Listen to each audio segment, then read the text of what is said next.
युवराज, आप जीवित हो उठे? हाँ महामंत्री, मैं काल के जाल में समा कर लौट आया। ये तो चमत्कार हो गया युवराज, परंतु ये सब कुछ हुआ कैसे? ये सब मेरे प्रिय अनुज प्रहलाद की कृपा है। ये नया जीवन मुझे मेरे अनुज ने उपहार में दिया है।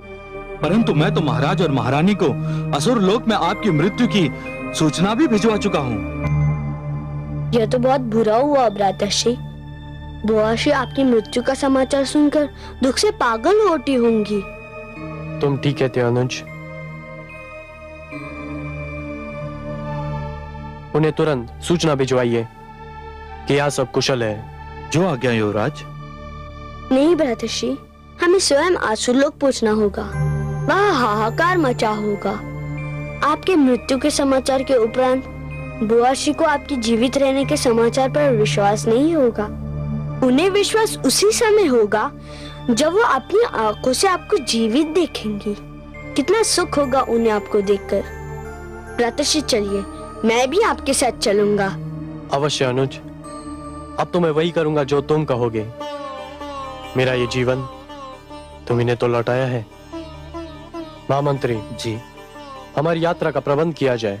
जो आज्ञा युवराज। मेरा पुत्र, हाय मेरा पुत्र, मेरा पुत्र,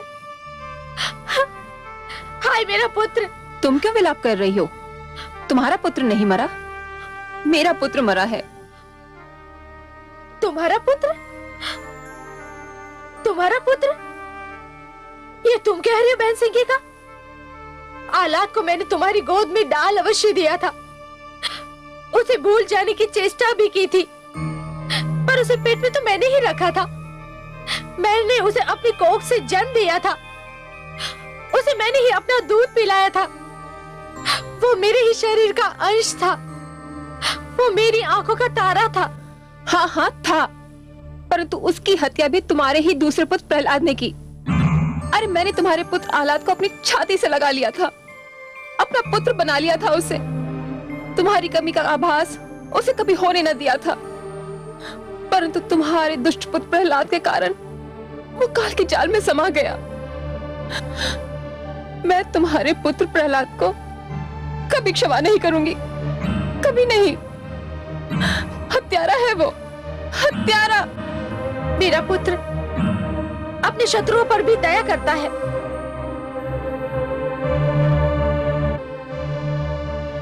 अपने बैरियों का भी आदर करता है।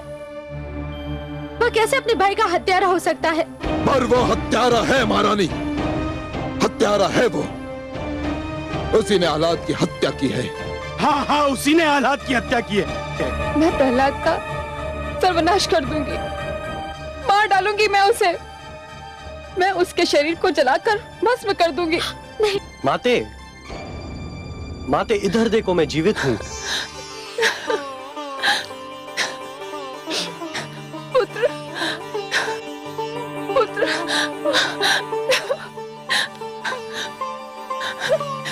मेरा पुत्र जीवित है, मेरा पुत्र जीवित है। तुम ठीक तो हो पुत्र?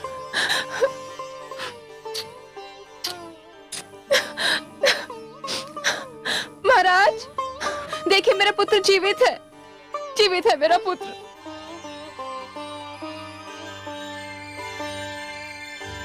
माते, मेरा पुत्र, मेरे लाल।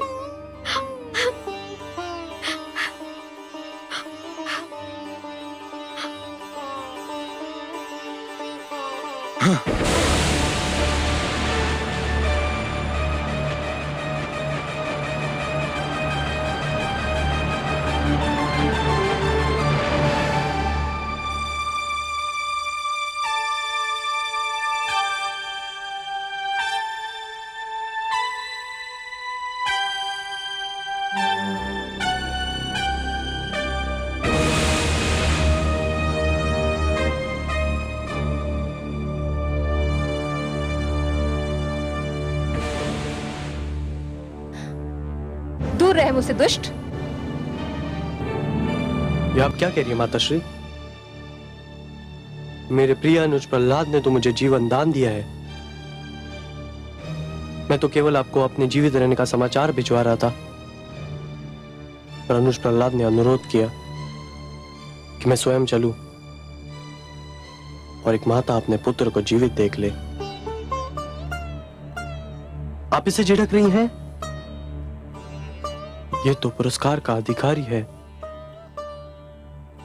आपने मेरे अनुज को कुछ भी कहा तो मुझे बहुत दुख होगा माताश्री, बहुत दुख होगा।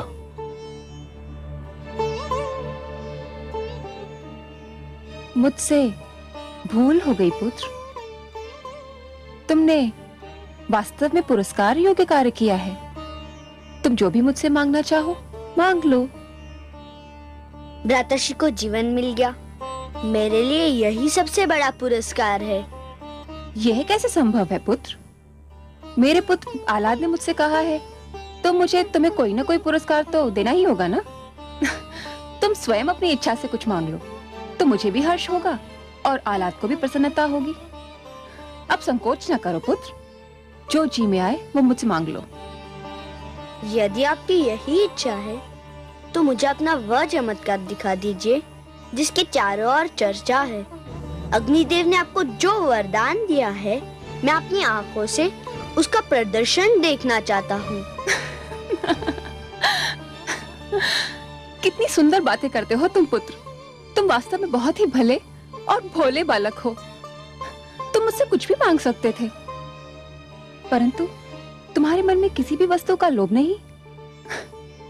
कितनी सुंदर इच्छा व्यक्त की है तुमने। मुझे बहुत प्रसन्नता हुई पुत्र। मैं अवश्य ही तुम्हें अपने वरदान का प्रदर्शन दिखाऊंगी। कब? मैं बहुत व्याकुल हूँ देखने के लिए। पुत्र, मदनोत्सव सिर पर खड़ा है। उस दिन सारे असुरलोक में हर्षोल्लास होता है। समस्त नर नारी नृत्य करते हैं, मदिरा जल की भांति बहती है, सब रंग खेलते हैं और एक साथ भोजन करते हैं। बस उसी दिन मैं तुम्हें अपना चमत्कार दिखाऊंगी। मैं तुम्हें उस दिन एक और चमत्कार भी दिखाऊंगी। क्या बुआ श्री? उस दिन एक ऐसा अनुपम दृश्य दिखाई देगा जिसे संसार कभी भुला ना पाएगा। उस दिन का वही विशेष आकर्षण भी होगा। मदनोत्सव की रात्रि मैं तुम्हें साथ लेकर अग्नि में प्रवेश करूंगी।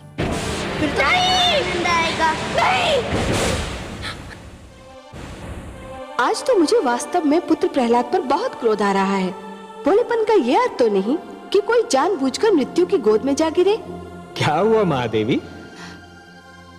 सुना नहीं आपने? दुष्ट सिंहिका पुत्र प्रहलाद को गोद में लेकर अग्नि में प्रवेश करना चाहती है और पुत्र प्रहलाद ये समझ रहा है कि ये खेल होगा। या वास्तव में सिंहिका उसे कोई चमत्कार दिखाना चाहती है? महादेवी, जिसके मन में खोट नहीं होती वो स्वयं को भी सच्चा समझता है और दूसरों को भी। पर ये तो भूल है कमल नयन, और मुझे भय है कि पुत्र प्रहलाद भी यही भूल कर रहा है। नहीं महादेवी, भूल प्रहलाद नहीं कर रहा है, भूल तो सिंहिका कर रही है। उसे इस बात का विस्मरण हो गया है कि वो एक भूल कर चुकी है, और जिसे अपनी भूल का विस्मरण होता है उसे उसका दंड अवश्य मिलता है। इतिहास रचा ही इसलिए जाता है महादेवी कि आने वाली पीढ़ियां ये देख सकें कि उनके पहले की पीढ़ियों ने क्या भूल की और वो उस भूल को ना दोहराएं। यदि दोहराती हैं तो दंड पाती हैं, दुख झेलती हैं। सिंहिका ने जो भूल की थी उसका दंड उसे मिला था, उसके पुत्र आह्लाद की मृत्यु के रूप में। परंतु जैसे ही उसने अपने पुत्र को जीवित देखा, उसे फिर से अपनी भूल का विस्मरण हो गया। इसलिए विश्वास रखिए महादेवी, सिंहिका को अपनी भूल का दंड फिर से मिलेगा। परंतु प्रहलाद को भी तो ये स्मरण रखना चाहिए था कि सिंहिका उसे क्षति पहुंचाने की चेष्टा कर चुकी है। जानता हूं महादेवी, क्षति पहुंचाने वाले को दंड देना तो बहुत सरल है, पर उसे क्षमा करना बहुत कठिन। और जो क्षति पहुंचाने वाले को क्षमा कर सकता है वो तो पूजनीय है, महान है। आपको तो अपने पुत्र पर गर्व होना चाहिए महादेवी कि उसका हृदय इतना विशाल है। मैं जानती हूँ कि मेरे पुत्र प्रहलाद का हृदय विशाल है, उसके विचार सुंदर हैं और वो किसी को भी क्षति नहीं पहुंचाना चाहता। फिर भी सब उसके पीछे पड़े हैं, इसीलिए तो मैं चिंतित हो उठती हूँ। उसके पास सिवाय कयाधु के है कौन? आपका आशीर्वाद है महादेवी, आपका आशीर्वाद।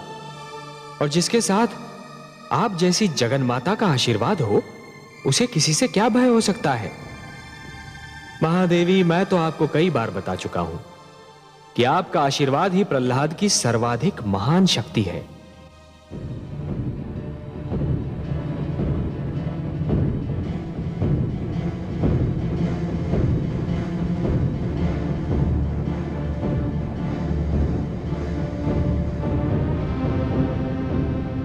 असुर लोक वासियों सावधान, सुनो सुनो ध्यान से सुनो। भगवान हिरण्यकशिपु ने घोषणा की है कि इस बार भी मदनोत्सव हर बार की भांति बहुत धूमधाम से मनाया जाएगा। भगवान हिरण्यकशिपु सदैव की भांति अपनी समस्त प्रजा के लिए मांस मदिरा नृत्यादि की व्यवस्था करेंगे, परंतु इस बार मदनोत्सव का विशेष आकर्षण होगा भगवान की छोटी बहन कामरूप देश की महारानी सिंघिका की ओर से उन्हें अग्निदेव के दिए हुए वरदान का महान प्रदर्शन। महारानी सिंघिका राजकुमार प्रहलाद को लेकर अग्नि में प्रवेश करेंगी। सारे असुर समुदाय का इस उत्सव में स्वागत है। आहा, ये तो चमत्कार होगा। इस बार मदनोत्सव का आनंद ही कुछ और होगा।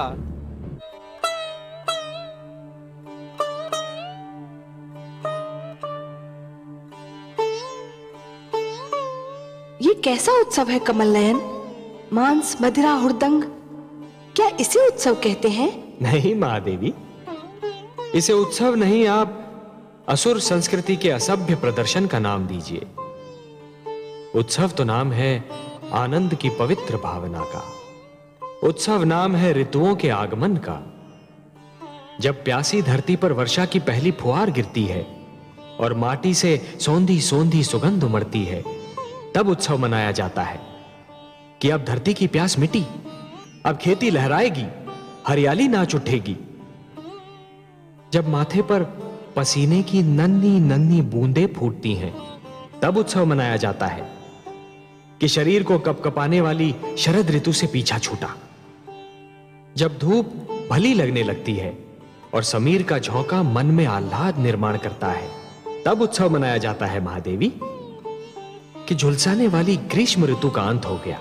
यही तो मैं भी कहती हूँ कमल नयन, उत्सव वो है जो आत्मा को शांति दे, जो सारे नगर का जीवन अस्त व्यस्त कर दे, जिसमें मदिरा पीकर सब अपनी सुध-बुध खो बैठे। वो उत्सव नहीं, कोरा हुड़दंग है। परंतु मुझे सिंघिका की चालों से चिंता हो रही है। वो मेरे पुत्र को लेकर अग्नि में प्रवेश करना चाहती है। मैं जानती हूँ कि उसके मन में क्या है, परंतु आपके पुत्र के चेहरे पर तो कोई चिंता दिखाई नहीं पड़ती। उसने तो अपनी सारी चिंताएं आप पर छोड़ दी हैं। तो आप भी अपनी सारी चिंताएं मुझ पर छोड़ दीजिए ना महादेवी।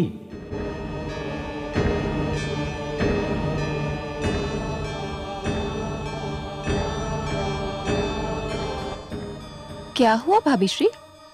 मुझे बहुत चिंता हो रही है सिंघिका। किस बात की चिंता? तुम मेरे पुत्र को लेकर अग्नि में प्रवेश करोगी? तो क्या हुआ? मैं तो अग्नि में पहले भी प्रवेश कर चुकी हूँ और आप देख चुकी हैं कि अग्नि की लपटें मेरे शरीर को छू भी न सकी। तुम्हारी बात और है। अग्निदेव ने तुम्हें वरदान दिया है, फिर तब तुमने अकेले ही अग्नि में प्रवेश किया था। इस बार मेरा पुत्र प्रहलाद भी तुम्हारे साथ होगा। तो क्या हुआ? अग्निदेव ने तुम्हें वरदान दिया है, मेरे पुत्र को तो नहीं। अरे भाभी श्री, जब अग्नि मुझे नहीं छू सकेगी तो जो मेरे साथ होगा उसे कैसे छू सकेगी? उसे कुछ नहीं होगा। तुम अकारण ही चिंता कर रही हो। तुमसे अधिक साहसी तो तुम्हारा पुत्र है, उसे तो कोई चिंता नहीं। वह तो बड़ी व्याकुलता से उस घड़ी की प्रतीक्षा कर रहा है जब मैं उसे लेकर अग्नि में प्रवेश करूंगी। वो तो बच्चा है, वो बेचारा क्या जाने वो उत्सुक है कि जो अवसर मृत्यु के पश्चात आता है उसे जीते जी देखने को मिल जाएगा। तुम उसकी चिंता छोड़ दो और जो होगा स्वयं अपनी आंखों से देख लेना। नहीं, मैं नहीं देख सकूंगी। अपने पुत्र को अग्नि में प्रवेश करते हुए देखना मेरे वश की बात नहीं। मैं वहां नहीं आऊंगी। तुम्हारी इच्छा। अच्छा, मुझे तैयारी करनी है, मैं चलती हूँ।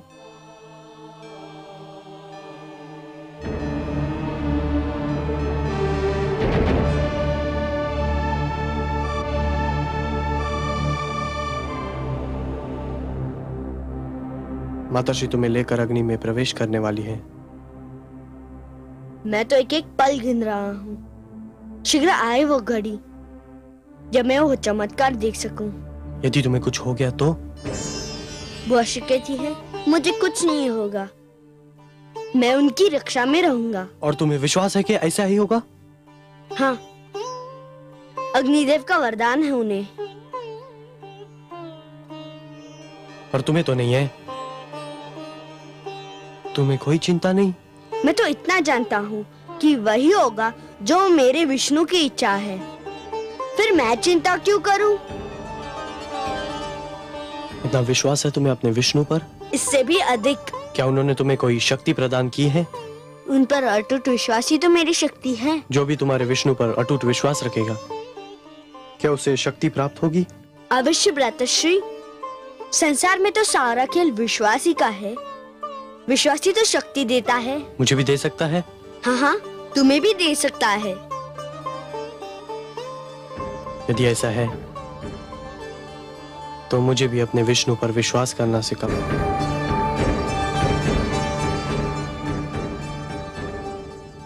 पुत्र प्रहलाद, तुम तैयार हो? हाँ बुआश्री, मैं कब से तैयार खड़ा हूँ। चलिए। चलो पुत्र। किंतु तुम्हारी माताश्री तो आ ही नहीं रही। क्यों? उन्हें भय लग रहा है। भय? किस बात का भय? उन्हें अग्निदेव के वरदान पर विश्वास नहीं है? मैंने भी उनसे यही कहा, किंतु उनका ये भय दूर ही नहीं हो रहा। मैं उनके पास जाऊंगा, मैं उन्हें लेकर ही आऊंगा। हमारी बात बीच में रहेगी भ्रातृश्री। मैं उस शक्ति के विषय में इस प्रदर्शनी के बाद ही बताऊंगा। अच्छा अनुज।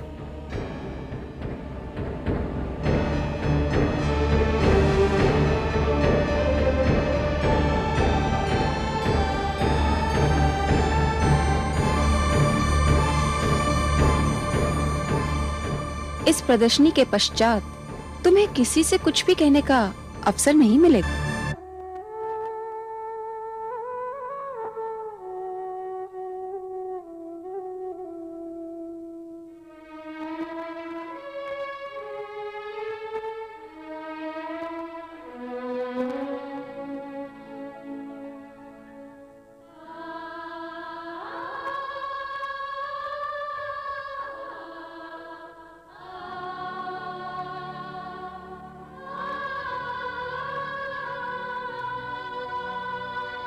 माते, माते,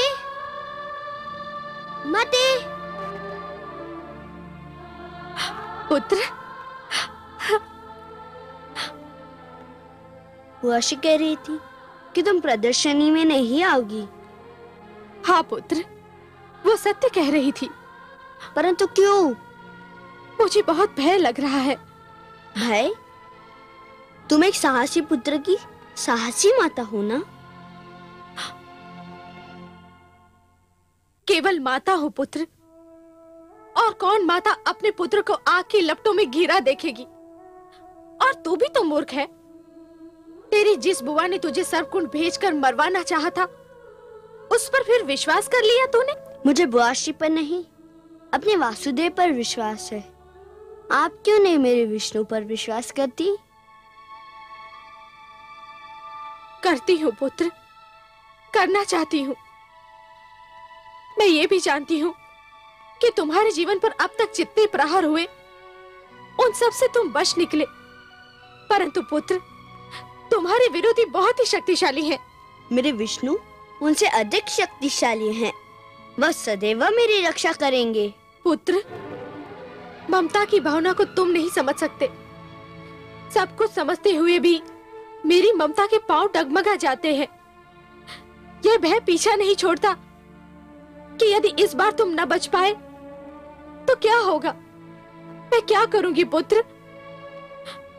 जब ये ध्यान आता है तो मेरी शक्ति टूट जाती है। मैं क्या करूं पुत्र? कहां से लाऊं मैं तुम्हारे जैसी शक्ति? जैसा अटूट विश्वास है मुझे अपने विष्णु पर, वैसा ही अटूट विश्वास आप भी जगा लीजिए। मेरी जैसी शक्ति आपको मिल जाएगी। अब बताइए, आप आएंगे ना चमत्कार देखने? पुत्र, आपको मेरी सौगंध, आपको आना ही पड़ेगा। पुत्र, पुत्र,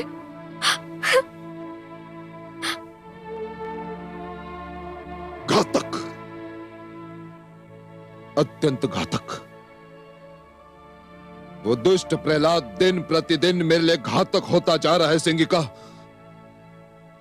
आज तो मुझे भी विश्वास हो गया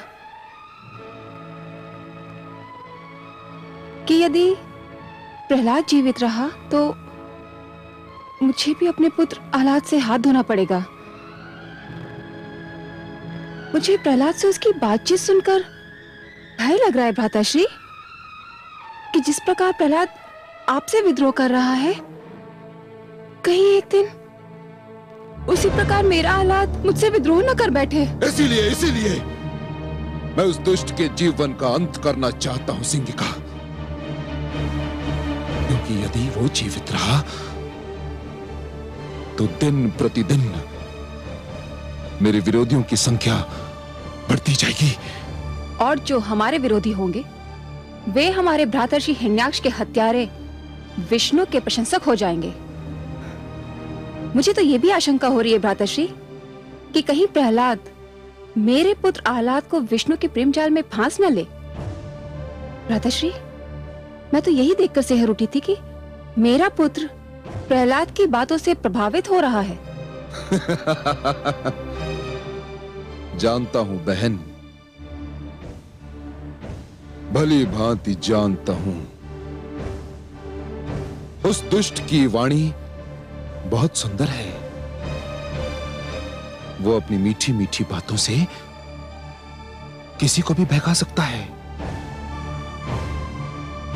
इसीलिए उसका अंत आवश्यक है। इसीलिए उसका अंत अत्यंत आवश्यक है। मैं आपसे सहमत हूं भ्राताश्री। विश्वास कीजिए, अग्नि के इस खेल से वो जीवित बाहर नहीं आएगा। मेरी शुभकामनाएं तुम्हारे साथ है सिंगिका, किंतु यदि वो जीवित रहा तो मेरा जीवन संकट में पड़ जाएगा। ऐसा नहीं होगा भ्राताश्री, मैं ऐसा होने नहीं दूंगी।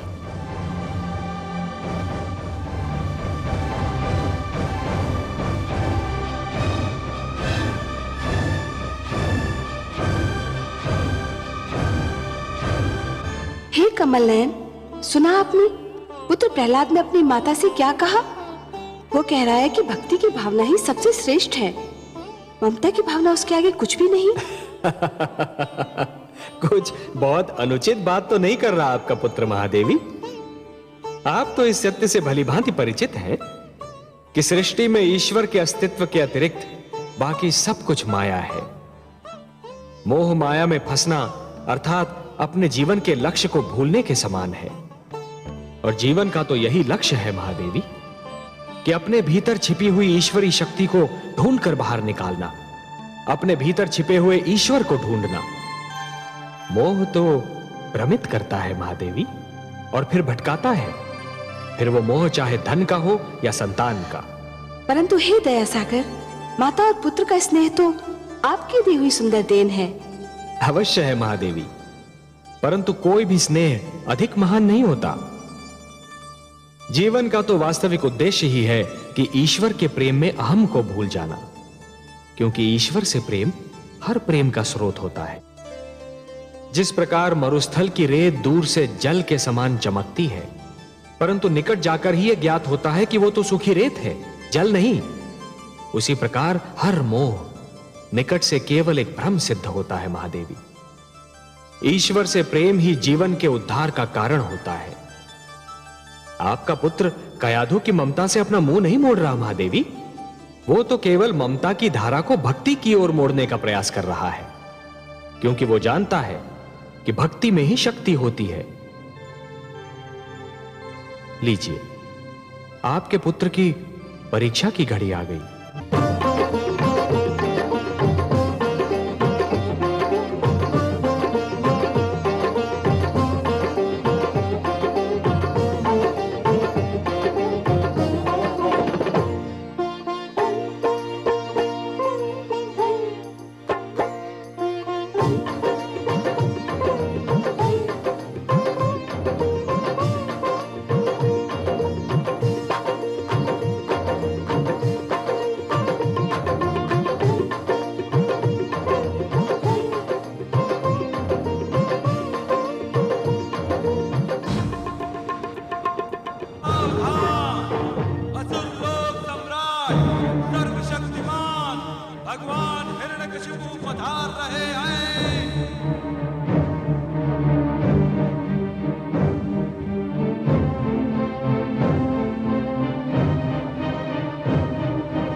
महारानी सिंगिका पधार रही हैं।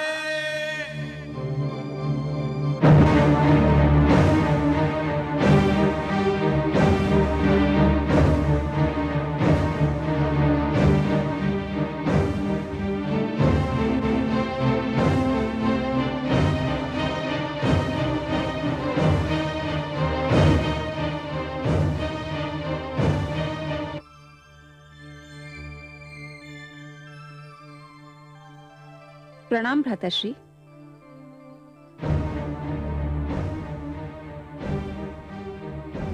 कहाँ है वो दुष्ट, मेरा बैरी,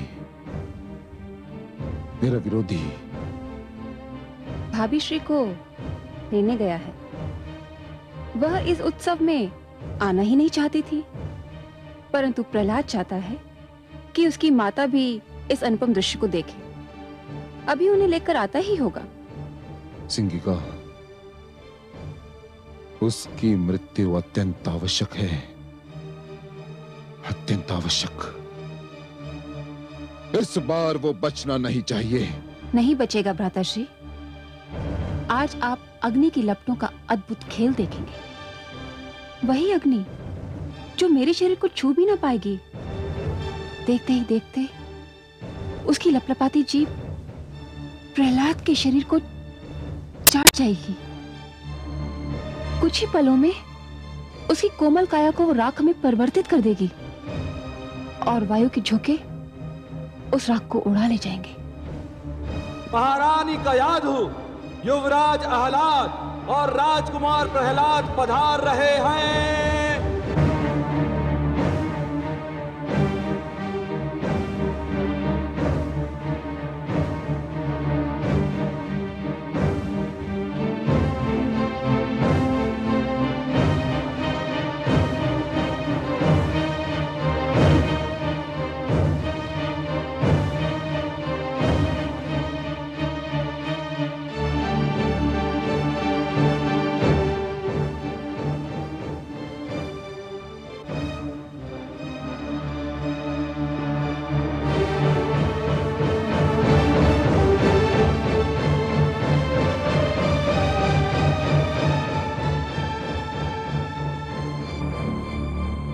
माते, मैं आपके चरण छूकर संसार के मातृत्व के चरण छू रहा हूँ। संसार की सारी माताएं पूज्य है, मुझे आशीर्वाद दीजिए माते।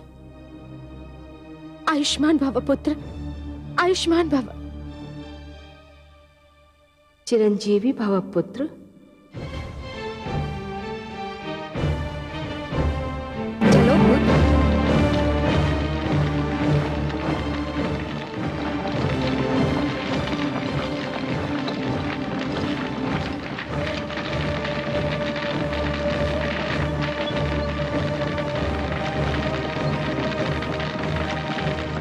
चलो पुत्र।